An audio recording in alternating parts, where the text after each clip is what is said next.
During May 4, 2020, automotive stock prices experience a bizarre event. In comparison to General Motors, Ford, and Fiat Chrysler, which once served as Ferrari's parent company, the market worth of Italian supercar manufacturer Ferrari surged to $30 billion, above those of all three major American manufacturers. Little Ferrari makes cars. It has a lengthy history of limited output and only creates roughly 10,000 units annually. In contrast, in 2019, General Motors sold almost 8 million vehicles, trucks, and SUVs. Despite being a small business, Ferrari is one of the most renowned and esteemed in the automobile industry. A 2003 Ferrari Enzo sold for $2.6 million in an online auction in late May, making it the most expensive vehicle ever sold in a special, online-only collector automobile auction.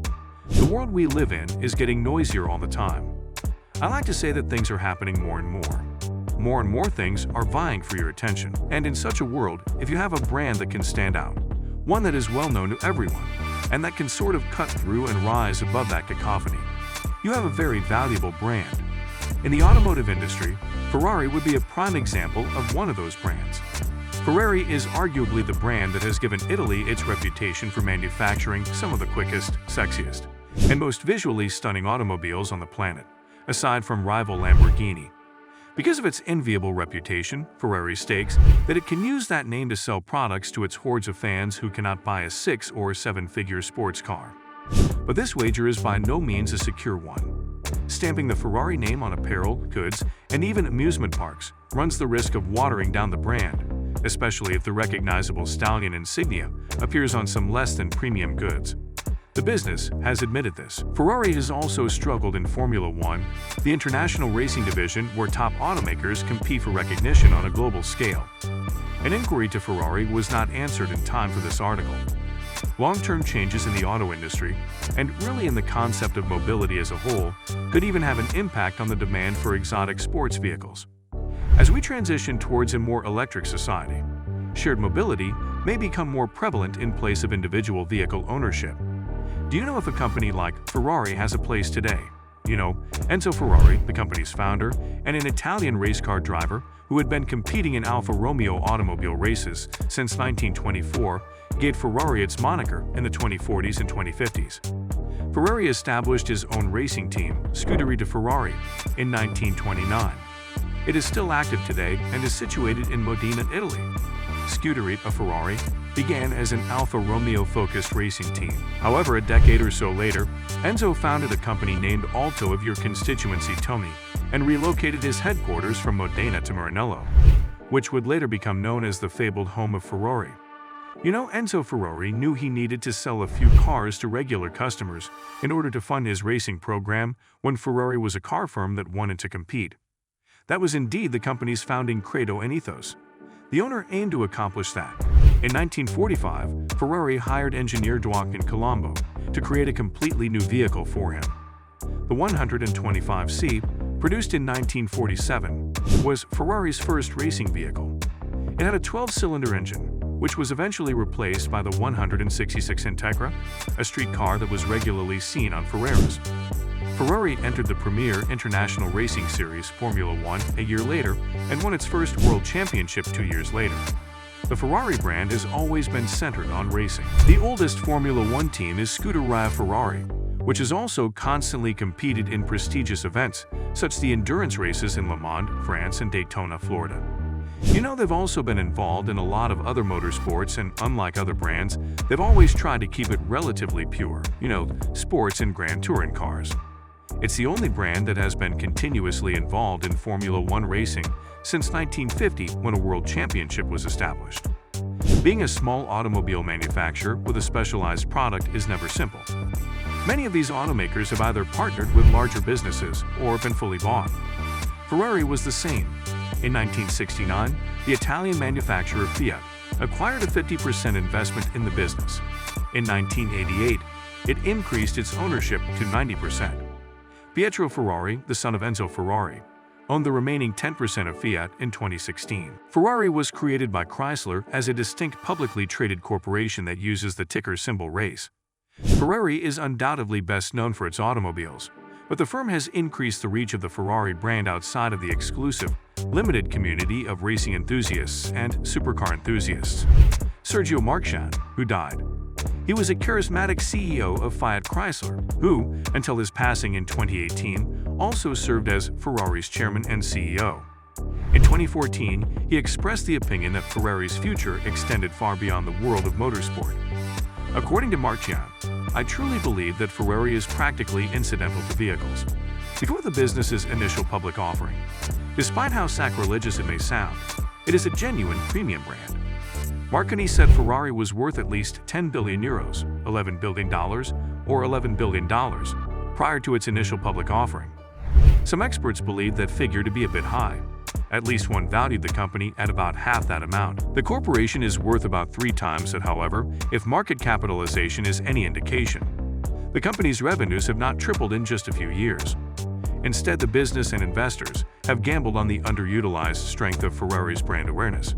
The company's name and the iconic yellow and black prancing horse insignia are known around the world, and brand finance rates Ferrari as the most powerful brand in the entire world. Its fame rivals or surpasses that of not only other worldwide luxury symbols like Rolex and Hermès, but also the brand power of enormous brands in information technology and entertainment like Disney and Google, as well as suppliers of products that seem to be everywhere, like Coca-Cola. When one thinks that Ferrari sells roughly 10,000 cars annually, this is especially startling. Coca-Cola has been very careful with what they're doing when they claim that they distribute 1.9 billion servings of one of their drinks daily. However, their main priority has been to ensure that their models are extremely durable and that they continue to uphold their reputation for pure automotive brilliance without undermining or weakening the power of their trademarks. Ferrari is therefore seeking fresh methods to capitalize on its brand power.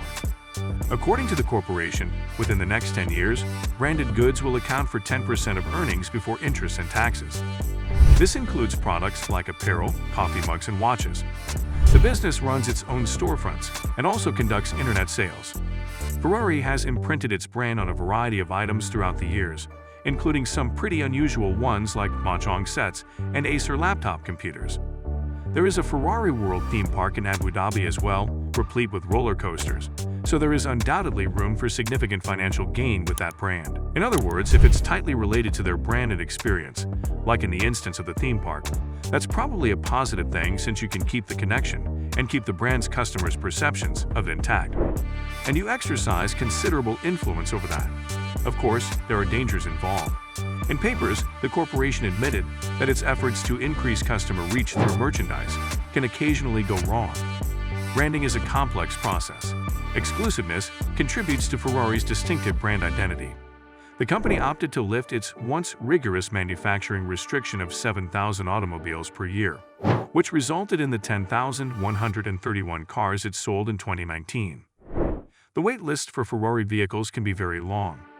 The most personalized Ferraris require a 4 to 5 year delivery wait. Additionally, the business has a reputation for being quite selective about who it even sells some of its limited edition automobiles. Preston Hann, a late racing star and dedicated Ferrari collector who passed away in 2017, had filed a lawsuit against Ferrari, stating that the firm had gone to considerable efforts to acquire the car, while also refusing to give him an apartment, even sending Sergio Marchionne $1 million check. After the check was returned, Ferrari sued for libel, a case he eventually dropped. He later purchased an Acura NSX, a supercar from Honda's luxury line that he claimed was superior to a Ferrari. Anyway, the firm has occasionally appeared downright pushy in attempting to control the perception of its cars. According to reports, lawyers for the company wrote a letter to German fashion designer Philipp Klein in 2019 protesting about images on his Instagram account. The lawyers ordered Klein to remove the images within 48 hours because they were per se offensive, including images of shoes on a car and other images they said damaged the brand's reputation. Later, Flynn deleted the images as well as the letter's image that he had also posted. The company's ability to control the use of Ferrari baseball hats and keychains is still up in the air. But in 2019, these initiatives can mesh with Ferrari's luxury brand image. It joined together with the prestigious Italian clothing brand Giorgio Armani. For instance, the business has decreased the number of its licensing alliances and licensed items all year, according to Ferrari's 2019 annual report. About 14% of Ferrari's net income comes from sponsorship, but given its track record of success, it is impossible to quantify the value of speed, which is fundamental to the company's brand. The incredibly fast racing car, one of Ferrari's most well-known vehicles, is crucial for its research and development. Unlike many other companies that have had that race on Sunday, sell on Monday kind of mindset, a lot of the ideas that start out on the track eventually make their way into Ferrari's street vehicles. Yes, a lot of technology from the race vehicles has actually made its way into the production cars at Ferrari. They directly copied the technology from their Formula One race cars when they switched from manual to semi-automatic transmissions. Ferrari has stated that it will take action to begin winning races once more, and despite its branding and merchandise initiatives, it is still primarily concerned with creating automobiles. In 2019, Ferrari announced a record-breaking 5 models. Among these, the business unveiled its first plug-in hybrid vehicle for production. To this day, the history of Ferrari, what that brand represents, and the accomplishments of that brand fascinate me the most. You are aware that you cannot continue to live in the past. Ferrari must thus look forward. It cannot always look back. Many people in the automobile business are at least split on the electrification trend and frequently disagree with one another.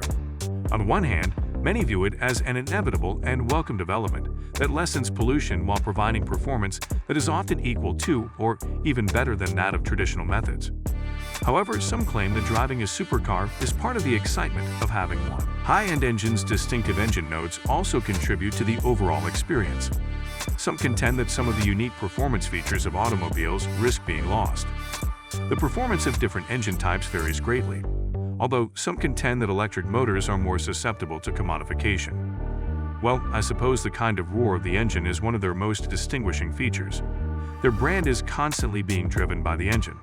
But really, maybe you don't need to move into those different sectors when you're only making 10,000 cars, and it's very likely that some people will be able to drive gasoline cars probably forever. However, Tesla gained its image by specifically targeting high-end consumers.